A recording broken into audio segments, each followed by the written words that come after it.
La France ouvre une enquête pénale pour crimes contre l'humanité contre le régime de Bachar al-Assad.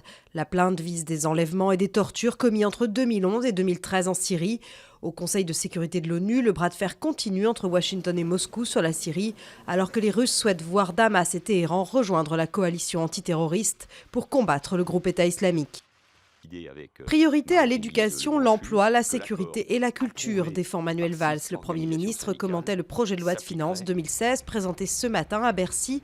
Une baisse des crédits de l'environnement et de l'aide au développement est prévue, mais Manuel Valls assure que ces secteurs feront l'objet d'un amendement à l'Assemblée nationale. François Hollande a promis devant l'ONU que les financements annuels de la France pour le climat passeraient de 3 milliards à plus de 5 milliards d'euros en 2020. Plusieurs associations écologistes dans le monde portent plainte contre Volkswagen pour atteinte à l'environnement. Le géant allemand se prépare à rappeler des millions de véhicules et va informer leurs propriétaires dans les prochaines semaines. Un responsable de Volkswagen a estimé que l'installation du logiciel fraudeur était un acte criminel qui porte atteinte à la confiance des consommateurs dans le groupe et dans toute l'industrie automobile allemande. La fin d'une époque pour la mode. Ralph Lauren, 75 ans, quitte la tête du groupe qui porte son nom après un demi-siècle à la barre.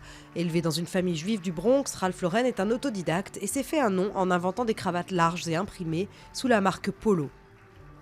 Le Petit Blanc nantais entre dans la cour des grands. Le muscadet est devenu un vin haut de gamme avec 3 crus communaux reconnus et 4 en passe de l'être. Une reconnaissance tardive car si le cépage du muscadet est unique, ses vignes sont situées sur une mosaïque de terroirs dont chaque sous-sol lui donne des qualités différentes.